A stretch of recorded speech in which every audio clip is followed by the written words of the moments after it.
వందనమో రఘునాయక వందనమో రఘునాయక ఆనందమో శ్రీ రఘునాయక వందనమో రఘునాయక ఆనందమో శ్రీ రఘునాయక వందనమో రఘునాయక ఆనందమో శ్రీ రఘునాయక వందనమో రఘునాయక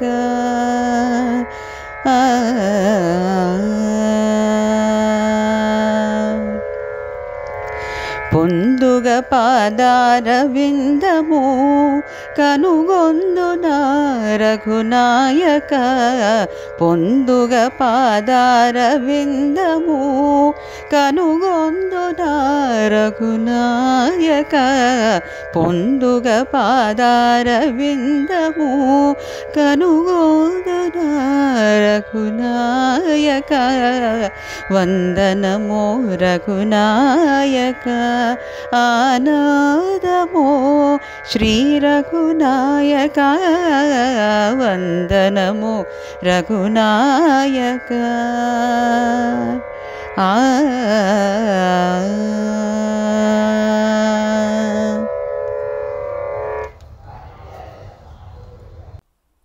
శ్రీ శ్రేణు ఛానల్కి శ్రోతలందరికీ కూడాను మరొకసారి స్వాగతం. ఈరోజు మనం విన్న ఈ కీర్తన కూడా రామదాసు గారి కీర్తన. ఇది మనకి ఖమాసు రాగంలో కూర్చోబడినటువంటిది. చాలా చక్కగా పాడి వినిపించారు అనురాధ.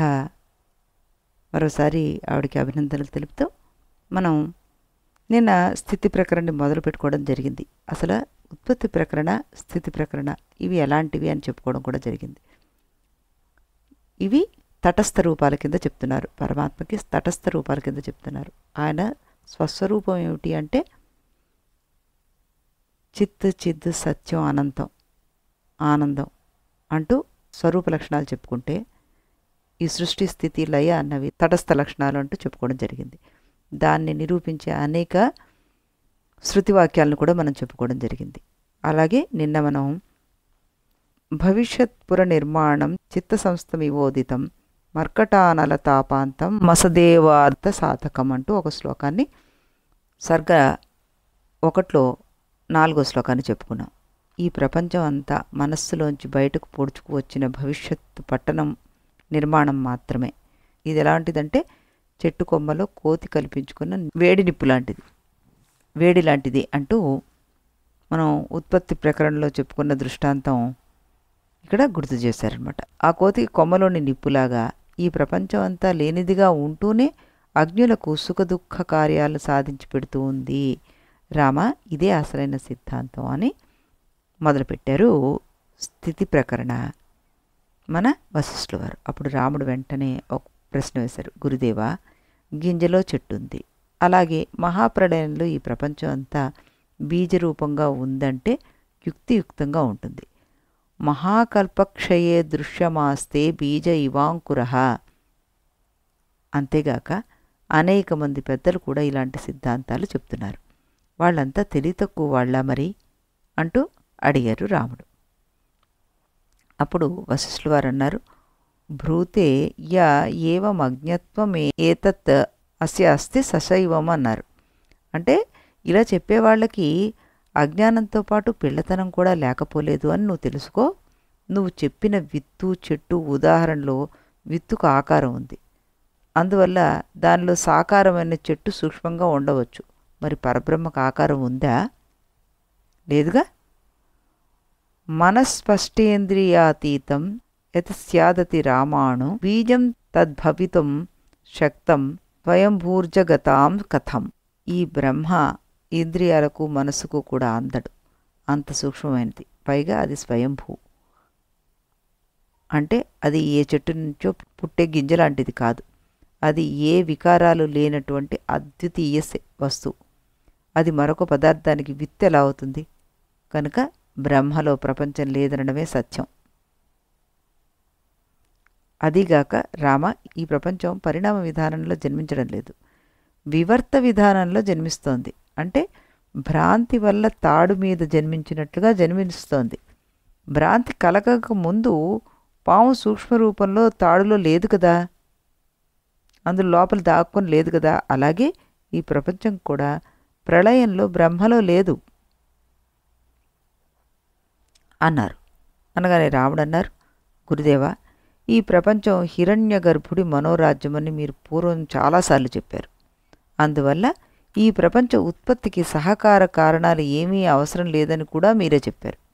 కాబట్టి ఈ ప్రళయ సమయంలో ఈ ప్రపంచం అంతా ఈ హిరణ్య గర్భుడి మనస్సులో స్మృతి అనబడే సంస్కార రూపంగా నిలబడి ఉందని చెప్పక తప్పట్లేదు. కనుక ప్రళయం పూర్తి కాగానే ఈ ప్రపంచం అంతా కూడాను హిరణ్య గర్భ శృతి రూపకంగానే మళ్ళీ మొలకెత్తుతోంది అనడంలో తప్పే ఉంది అంటూ ప్రశ్న వేశారు. అప్పుడు ఆయన అన్నారు, నీకు స్వప్నం కలిగిందయ్యా. ఆ స్వప్నంలో కనిపించే వస్తువు స్వప్నకాలంలోనే లేదు. అలాగే నీ సంకల్పంలో ఒక వస్తువు కనిపించింది, అది నీ సంకల్ప సమయంలోనే లేదు. నీకు ఒక స్మృతి కలిగింది, స్మరింపబడే వస్తువు స్మృతి సమయంలోనే లేదు. నీ అనుభవాలు ఇలా ఉంటే వీటిని ఆధారం చేసుకుని హిరణ్యగర్భుడి స్మృతి రూపమైన ప్రపంచం ప్రళయకాలంలో సత్యంగా ఉందని ఎలా సంకల్పన చేస్తావయ్యా అంటూ ఎదురు ప్రశ్న వేశారు వశిష్ఠుల వారు.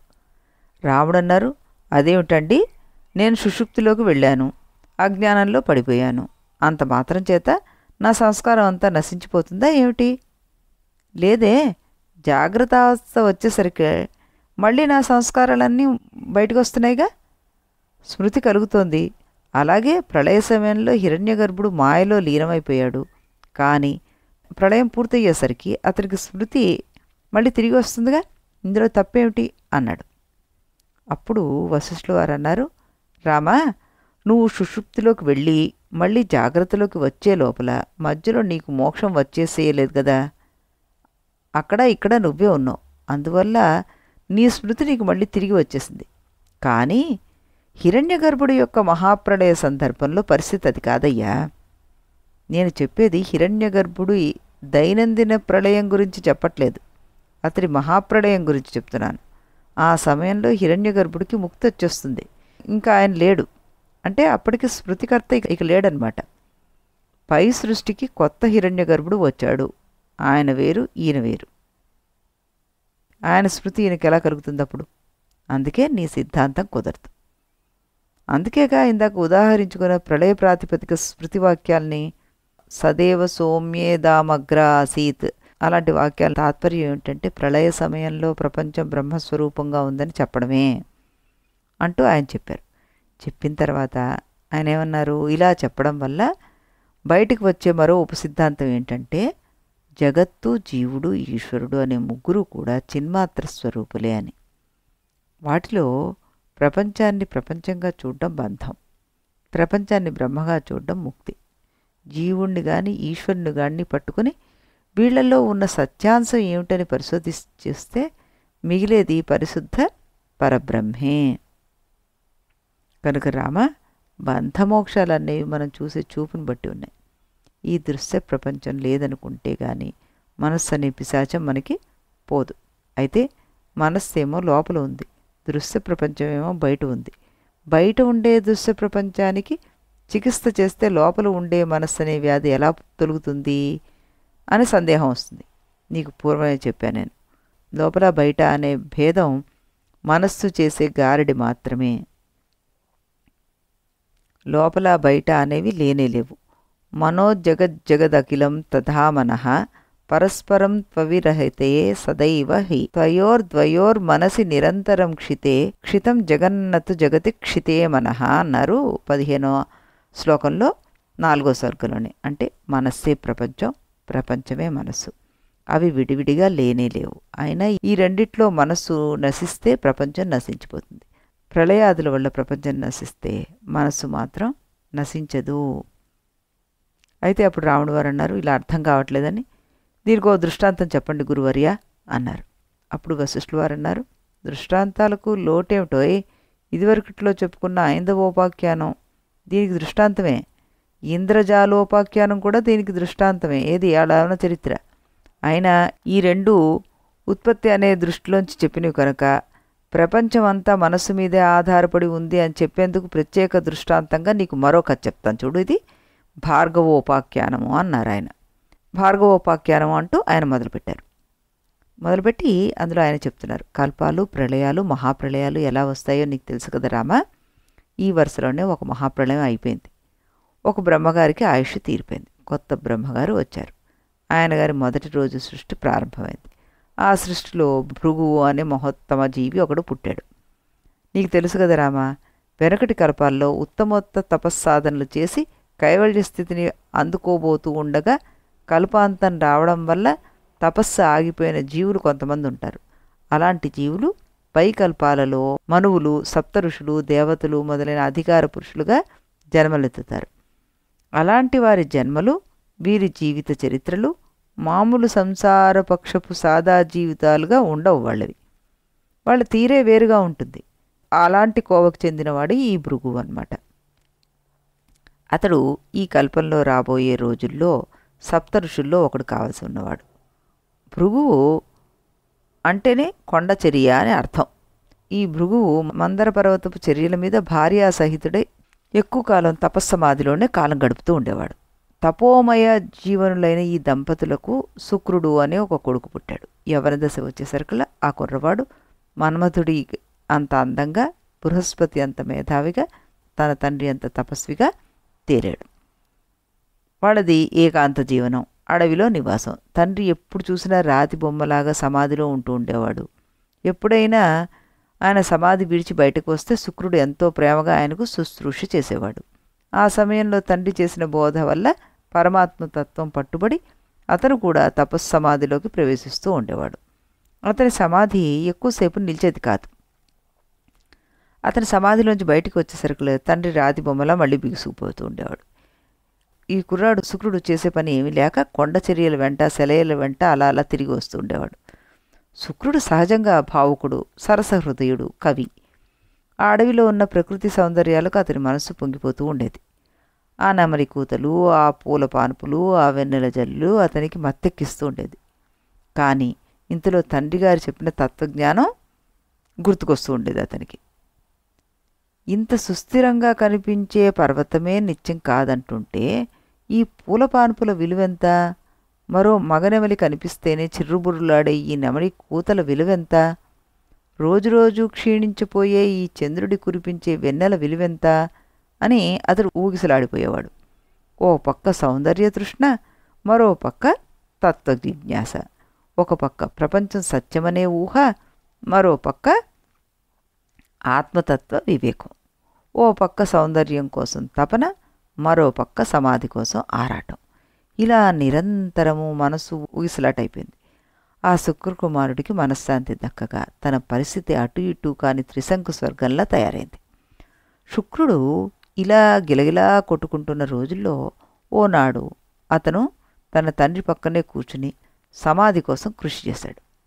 తండ్రి అప్పటికే సమాధిలో వెళ్ళిపోయాడు. కొడుకుకి సమాధి కుదరకుండా ఉంది. ఆ దశలో ఆకాశంలో కిలకిల రావాలేవో వినిపించాయి. శుక్రుడు తలెత్తి పైకి చూశాడు. అప్పటికే కొన్ని దివ్యశక్తులు సాధించి ఉండడం వల్ల శుక్రుడికి ఆకాశంలో సంచరిస్తున్న దేవకన్యలు కనిపించారు. వాళ్ళు ఒట్టి కన్యలు కాదు, దేవవేశ్యలు, అప్సరసలు. ఆ అందాలకు, ఆ విలాసాలకు శుక్రకుమారుడు పరవశించిపోయాడు. సంస్కార విశేషం వల్ల వారిలో ఒక పిల్లదాని సౌందర్యం అతన్ని మరీ మత్తెక్కించేసింది. ఆ పిల్ల ఎంత ఎత్తులో ఎంత దూరంలో ఉందో ఏమో కానీ ఈ కుర్రవాడికి ఆ పిల్ల తన కళ్ళ ముందే తిరుగుతున్నట్లు, ఆవిడ శరీర సువాసనలు తమ ముక్కుకు తగులుతున్నట్లుగా, ఆవిడ అందల చెప్పులు తన చెవులకు సోకుతున్నట్లుగా తోచసాగింది. ఇలా చూస్తుండగానే అప్సరసల గుంపు ముందుకు వెళ్ళిపోయింది. అప్రయత్నంగా శుక్రకుమారుడు కూడా ఆ దారి వెంటే నడవబోయాడు. ఇంతలో శుక్రుడిలోని తత్వజ్ఞుడు బుస్సుమంటూ బయటకు నిద్రలేచాడు. తత్వజ్ఞుడు బలాత్కారంగా వివేకాన్ని లాక్కొచ్చాడు. దానికి నిగ్రహాన్ని తీసుకొచ్చి ముడిపెట్టాడు. వెళ్లబోయిన శుక్రకుమారుడు వెనక్కి నడిచి మళ్ళీ తండ్రి పక్కనే కూర్చున్నట్టుగా చేసింది తత్వం. మనస్సుని ఏకాగ్రం చేసుకోమని నిర్బంధించింది. శుక్రుడు ఏకాగ్రతా ప్రయత్నం మళ్ళీ మొదలుపెట్టాడు. ఇతర ఆలోచనలన్నీ త్వరలోనే తొలగిపోయాయి. ఇంకేముంది, మళ్ళీ మనసు ఖాళీ అయిపోయింది. ఇలా అనుకుంటూ ఉండగా ఎప్పుడొచ్చిందో ఎలా వచ్చిందో తెలియదు కానీ ఇందాకటి ఆ అప్సరస వచ్చేసి మనసులోకి దూరిపోయి మనసంతా తానే అయిపోయి కూర్చుంది. కొద్ది క్షణాలు అయ్యేసరికల్లా పరిస్థితి ఎలా ఉందంటే శుక్రుడు తన్ని తానే మర్చిపోయాడు. మర్చిపోయి ఊరుకోలేదు, తానే ఆ అప్సరస అయిపోయాడు, తన్మయుడైపోయాడు. ఈ దశలో శుక్రుడు ఎంతసేపు ఉన్నాడో అతనికి తెలియలేదు. క్రమంగా అతని ఊహలు పెరిగిపోయాయి. ఆ అప్సరసల బృందం ముందుకు పోతుంది. కొంతసేపు అయ్యేసరికల్లా బృందం లేదు. తాను వలచిన పిల్ల ఒక్కతే ఉంది. ఆవిడ ముందు నడుస్తోంది, ఇతను వెనక నడుస్తున్నాడు. ఆవిడ స్వర్గంలోకి ప్రవేశించింది. ఈయన వెళ్ళారు. ఆ లోకంలో మనుషులు అద్భుతంగా ఉన్నారు. పూదోటలు, భవనాలు, క్రీడా సరస్సులు అద్భుతంగా ఉన్నాయి. ఒకటికొకటి స్పష్టంగా కనబడుతున్నాయి. క్రమంగా దిక్పాలకులు, వాళ్ళ ఇళ్ళు, వాళ్ళ వాహనాలు, వాళ్ళ విలాసాలు, విహారాలు, గానాలు, నాట్యాలు, కల్పవృక్షాలు ఇవన్నీ కనబడుతున్నాయి. అప్సరస ఇంకా ముందుకెళ్ళిపోయింది. సాగి సాగి ఇంద్రసభలోకి వెళ్ళిపోయింది. దేవరాజు సింహాసనంలో కూర్చున్న దేవేంద్రుడిని చూడగానే అప్సరస వెనక నడుస్తున్న శుక్రుడు ఆదరంగా నమస్కరించాడనమాట. దేవేంద్రుడు అంతే ఆదరంతో ఎదురుగా వచ్చి అర్ధసింహాసనంలో కూర్చోబెట్టుకున్నాడు. శుక్రుడి ఆనందానికి అంతు లేకుండా పోయింది. ఇంతలో దేవేంద్రుడు శుక్రుడికి ఒక విడిది ఏర్పాటు చేశాడు. ఆ విడిదిలో కొంచెంసేపు విశ్రమించిన శుక్రుడు ఊరు చూడ్డానికి బయలుదేరాడు. దారిలో ఎందరెందరో సుందరాంగులు కనిపించారు. ఓ చోట తాను వలసిన అప్సరస మళ్ళీ కనబడింది. ఇద్దరూ పరస్పరం మోహంలో పడ్డారు. తక్షణమే చీకటి పడాలని శుక్రుడు సంకల్పించాడు. చిత్రం అలాగే జరిగిపోయింది. ఆ చీకట్లో ఆ తోటలో దేవేంద్రుడు పంపిన అమృతం కానుగ్గా అందింది. ఆ తర్వాత శుక్రుడు ఆ అప్సరసతోటి విహరిస్తూ ఇంచుమించు కృతయుగ కాలంలో సగం కాలం పాటు ఆనందంగా గడిపేశాడు. దీర్ఘరాత్రి గడిచాక శుక్రుడు మళ్ళీ ఇంద్రపురం చేరాడు. అక్కడ మరో 4 యుగాల పాటు సుఖంగా విహరించాడు. పుణ్యక్షయనానుసంధాత్ తత్ చ అవనిమండలే తయైవ సహమానిన్య పాపతోపహాతాకృతి అని 15వ శ్లోకంలో చెప్పబడింది. ఇప్పటి వరకు మనోరాజ్యంలో సుఖభోగాలు అనుభవిస్తున్నటువంటి శుక్రుడికి పుణ్యక్షయం అయిపోగానే ఒక భావన మనసులో అనుసంధానమైంది. దాంతో అతను తన ప్రియురాలతో సహా కలిసి భూమి మీద పడ్డాడు. ఆ పడిన విధానం ఏమిటంటే పుణ్యం నశించిపోయిందనే అనుసంధానం ఉండడం వల్ల అతని దివ్య శరీరం కూడా చితికిపోయింది. దాంతో ఆ జీవులిద్దరూ సూక్ష్మ శరీరాలతో గూడు లేని పక్షుల్లాగా ఆకాశంలో తిరుగుతూ మెల్లిగా చంద్రకిరణంలోకి చేరారు. ఈ శుక్రుడు ఇంకా ఏం చేస్తున్నాడు అన్నది కూడా తెలుసుకుందాం. అంతవరకు సెలవు. రేపు ఇదే సమయానికి ఇదే ఛానల్లో మళ్ళీ మరొక కొత్త రామ సంకీర్తనను వింటూ ఇందులోకి ప్రవేశిద్దాం. అంతవరకు సెలవు.